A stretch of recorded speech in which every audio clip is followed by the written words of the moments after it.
അങ്ങനെ വീണ്ടും ഒരു അവധിക്കാലം വന്നെത്തി. ഒരു വേനലവധി. ഇങ്ങനെ പൊള്ളുന്ന വെയിലത്ത് എല്ലാവരും സ്കൂളുകളൊക്കെ അടച്ച് സ്വസ്ഥമായി എക്സാമൊക്കെ കഴിഞ്ഞ് കുട്ടികളൊക്കെ വളരെ ഹാപ്പിയായി. ടീച്ചേഴ്സിനും കുറച്ച് കാലമൊക്കെ ഒന്ന് സ്വസ്ഥമായിരിക്കാം. പക്ഷെ രക്ഷിതാക്കൾക്കാണ് ഏറ്റവും കൂടുതൽ ഭയം, പേടി. ഇനി മക്കളെ ഈ 2 മാസം എന്ത് ചെയ്യും എന്നുള്ളത് അല്ലേ? എല്ലാ രക്ഷിതാക്കളുടെ ഉള്ളിലും അതാണ്. ഓരോരുത്തരും ഓരോ പ്ലാനോട് കൂടിയിട്ടാണ് മക്കളെ വെക്കേഷനിലേക്ക് വരവേൽക്കുന്നത്.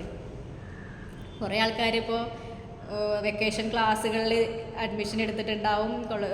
ഡാൻസ്, പാട്ട്, ചിത്രം വര, അങ്ങനെ പല രീതിയിലുള്ള പല കോഴ്സുകൾക്കും ഇപ്പോൾ ചേർത്ത് കുട്ടികളെ എങ്ങനെയെങ്കിലും വീട്ടിൽ നിന്ന് അവർ പറഞ്ഞു വിടാനുള്ള ഒരു അങ്ങനത്തെ ഓരോ തീരുമാനമൊക്കെ എടുത്തിട്ട് നിൽക്കുക. അതാണ് വേനലവധി എന്ന് പറയുമ്പോഴേ എല്ലാ രക്ഷിതാക്കളുടെ മനസ്സിലും ആശങ്കയാണ്. 2 മാസം എങ്ങനെ കഴിച്ചു കൂട്ടും? അത് ചെറിയ കുട്ടികൾ മുതൽ വലിയ കുട്ടികളുള്ളവർ വരെ ആ ആശങ്കയിലാണ്. എല്ലാവർക്കും കുട്ടികളെ 2 മാസം ഒന്ന് നോക്കിയെടുക്കുക എന്നുള്ളത് വളരെ വിഷമം പിടിച്ചൊരു സമയം. അപ്പോൾ കുട്ടികൾ പറഞ്ഞു കഴിഞ്ഞാൽ ഇപ്പോൾ ശരിക്കും വേനലവധി അവർക്ക് ആഘോഷമാക്കാൻ, ശരിക്കും ഈ വേനലവധിയൊക്കെ പറഞ്ഞാൽ ഒരുപാട് സന്തോഷം, ഒരുപാട് ഓർമ്മകളൊക്കെ ഉണ്ടാക്കാൻ പറ്റുന്നൊരു കാലങ്ങളാണ് അവധിക്കാലം. കാരണം വേറൊന്നുമില്ലല്ലോ, നമ്മുടെ എക്സാമൊക്കെ കഴിഞ്ഞ് കുട്ടികൾക്ക് പഠിക്കാനില്ല, എഴുതാനില്ല, ഹോംവർക്കില്ല, പരീക്ഷകളില്ല, ടെസ്റ്റുകളില്ല, എല്ലാത്തിൽ നിന്നും ഫ്രീ ആയിട്ട് ഈ 2 മാസമൊന്നും ഫ്രീ ആയിട്ട് അവർക്ക് സ്വാതന്ത്ര്യത്തോടെ പറക്കാവുന്നൊരു സമയമാണ്. അപ്പോൾ കുറേയൊക്കെ രക്ഷിതാക്കൾ കുറച്ചും കൂടെയൊക്കെ ഫ്രീ ആക്കി വിടണം. പക്ഷേ എല്ലാത്തിലും നമുക്ക് ഫ്രീ ആക്കാനും പറ്റില്ല. അപ്പോൾ നമ്മൾ ഇപ്പം എനിക്കൊക്കെ എൻ്റെ കുട്ടിക്കാലത്ത് അല്ലെങ്കിൽ എൻ്റെ അവധിക്കാലമൊക്കെ ഞാൻ നന്നായിട്ട് എൻജോയ് ചെയ്തിട്ടുള്ള അവധിക്കാലമാണ്. വേനലവധിയൊക്കെ വരിക പറഞ്ഞാൽ ഞങ്ങൾക്ക് വളരെ ആഘോഷമാണ്.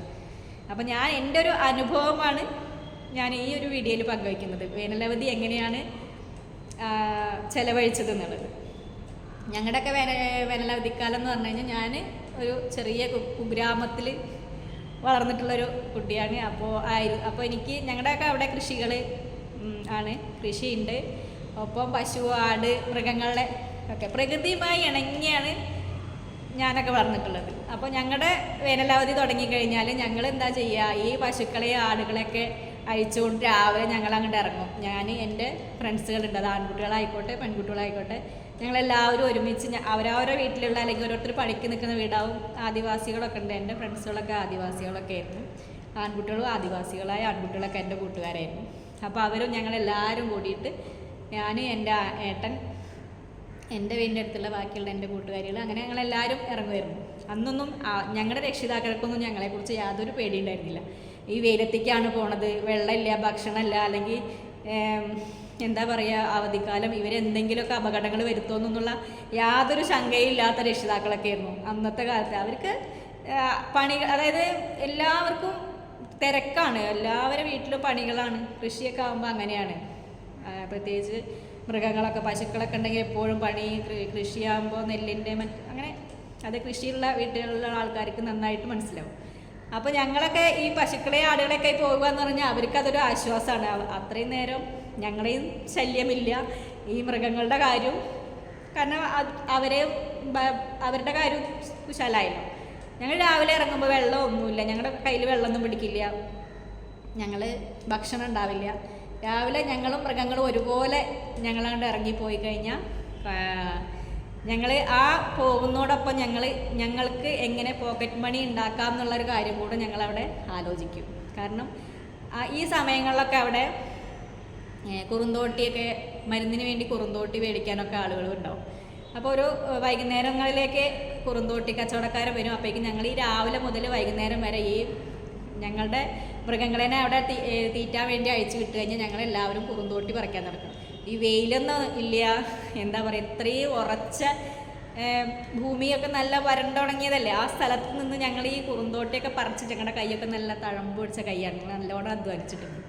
അങ്ങനെ ഞങ്ങൾ വൈകുന്നേരം ആകുമ്പോഴേക്കും ഓരോരുത്തരും അവരവരുടെ കഴിവനുസരിച്ച് 4 കിലോ 5 കിലോ ഒക്കെ കുറുന്തോട്ടി പറിച്ച് കിട്ടുന്നത് ആകെ 1 രൂപ 2 രൂപയൊക്കെ ആയിരിക്കും. എങ്കിലും ഞങ്ങൾക്ക് അതൊക്കെ അങ്ങനെ ഉള്ള ഓരോ എന്താ പറയുക ചില്ലിക്കാശുകൾ കൂട്ടി വെച്ചിട്ട് ഞങ്ങൾ ഞങ്ങളുടെ പോക്കറ്റ് മണിയൊക്കെ ഉണ്ടാക്കിയിരുന്നു. അതുപോലെ തന്നെയാണ് ചാണകം പെറുക്കി വെക്കുന്നത്. ഞങ്ങളുടെ അവിടെയൊക്കെ ആദിവാസികൾക്കൊക്കെ എല്ലാ ആദിവാസികൾക്കും ഒരുപാട് കന്നുകാലികളുണ്ടാവും. അതൊക്കെ ഇങ്ങനെ അഴിച്ചു വിടുക ചെയ്യുക. ഞങ്ങളുടെ സ്ഥലം അവിടെയൊക്കെ ഞങ്ങൾക്ക് ഒരുപാട് ഗവൺമെൻറ് ഏറ്റെടുത്ത സ്ഥലം ഉണ്ടായിരുന്നു. ഡാമിന് വേണ്ടി ഏറ്റെടുത്ത സ്ഥലത്ത് വിശാലമായി ഇങ്ങനെ കിടക്കുന്ന മുട്ടക്കുന്നുകളുണ്ട്, കാടുകളുണ്ട്, ഒക്കെ ഉണ്ട്. അവിടെയൊക്കെ ഞങ്ങൾ ഈ കന്നുകാലികളുടെ പിന്നാലെ നടന്ന് ഈ ചാണകം പെറുക്കിയിട്ട് ഞങ്ങൾ അത് ഓരോരുത്തർക്കും ഓരോ കുന്നാക്കി ഉണ്ടാക്കി അതിനുണക്കി പൊടിച്ച് ഞങ്ങൾ വിറ്റ് കഴിഞ്ഞാൽ ഞങ്ങൾക്ക് പോക്കറ്റ് മണിയായി. ഇന്നത്തെ പോലത്തെ കുട്ടികൾക്ക് ഭക്ഷണം എന്ന് പറഞ്ഞു കഴിഞ്ഞാൽ എല്ലാവരും ഇപ്പോൾ എന്താ ഷവർമ്മ, കുഴിമന്തി, അങ്ങനെ വായി കൊള്ളാത്ത പേരുള്ള കുറേ ഭക്ഷണങ്ങളൊക്കെയാണ് ഇപ്പോൾ. ആരോഗ്യത്തിനും കൊള്ളാത്ത ഭക്ഷണങ്ങളുടെ പിന്നാലെയൊക്കെ നടക്കുന്ന കുട്ടികൾക്കൊന്നും ഞങ്ങളെ പോലുള്ള കുട്ടികളുടെ അനുഭവങ്ങൾ പറഞ്ഞാൽ മനസ്സിലാവില്ല. ഞങ്ങൾ സ്വന്തം അധ്വാനിച്ച് ഞങ്ങൾ കിട്ടുന്ന കാശ് കൊണ്ട് ഞങ്ങൾ മേടിക്കുന്നത് എന്താ, ഈ ചായപ്പിടിയിൽ നിന്ന് കിട്ടുന്ന എന്തെങ്കിലും ഒരു പലഹാരം. ഞങ്ങളുടെ അവിടെയൊക്കെ അത്രയേ ഉള്ളൂ. കാരണം ഞങ്ങളൊരു ഗ്രാമപ്രദേശമാണ്, ഞങ്ങൾക്ക് ടൗണിലൊന്നും പോകാനൊന്നും പറ്റില്ലല്ലോ. അപ്പോൾ ഞങ്ങൾ അങ്ങനെ ഞങ്ങൾ ഉണ്ടാക്കുന്ന ഞങ്ങളുടെ പോക്കറ്റ് മണിയിൽ നിന്ന്, ഞങ്ങൾ അധ്വാനിച്ചുണ്ടാക്കുന്ന ഞങ്ങളുടെ പോക്കറ്റ് മണിയിൽ നിന്ന് തന്നെ ഞങ്ങൾ എന്തെങ്കിലും ചെറിയ ചെറിയ സംഭവങ്ങളൊക്കെ മേടിച്ച് കഴിക്കുക. പിന്നെ വിഷു ആകുമ്പോഴേക്കും ഞങ്ങൾ പോക്കറ്റ് മണി ഉണ്ടാക്കിയിട്ടുണ്ടാവും. അതുകൊണ്ട് ഞങ്ങൾ പടക്കം മേടിക്കും, ഞങ്ങൾ സിനിമയ്ക്ക് പോകും. വളരെ എന്താ പറയുക, പ്രകൃതിയുമായി ഇത്രയും ഇണങ്ങിയാണ് ഞങ്ങളൊക്കെ ജീവിച്ചിട്ടുള്ളത്. ഞങ്ങൾക്ക് വെയിലെന്നോ മഴയെന്നോ കാറ്റൊന്നോ ഒന്നും ഉണ്ടായിരുന്നില്ല. ഞങ്ങൾ ആ പൊരി വെയിലത്ത് ഞങ്ങളൊക്കെ എന്താ തീയിൽ കുരുത്തതാണിത്. വെയിൽ കൊണ്ടാൽ പാടില്ല എന്ന് പറയില്ലേ, ഞങ്ങൾ അത്രയും തീയിലൂടെയാണ് ഞങ്ങളൊക്കെ നടന്നിട്ടുള്ളത്. ഞങ്ങൾ അന്ന് അങ്ങനെയൊക്കെ നമ്മൾ എന്താ പറയുക, സ്വയം പര്യാപ്തത നേടിയതുകൊണ്ടായിരിക്കാം ഇന്നൊക്കെ ഈ നിലയിൽ, ഞാനിന്നിപ്പോൾ വലിയ നിലയിൽ എത്തിയിട്ടൊന്നുമില്ല, എങ്കിലും മാനസികമായി ഞാൻ വളരെ ഉയർന്ന നിലയിലാണുള്ളത്. എനിക്ക് എന്ത് പ്രശ്നങ്ങൾ വന്നു കഴിഞ്ഞാലും അതിനെയൊക്കെ തരണം ചെയ്യാനുള്ള ഒരു ശക്തി കിട്ടിയിട്ടുള്ളത് എനിക്ക് തോന്നുന്നത് ഇങ്ങനെയൊക്കെ വളർന്നതുകൊണ്ടായിരിക്കാം.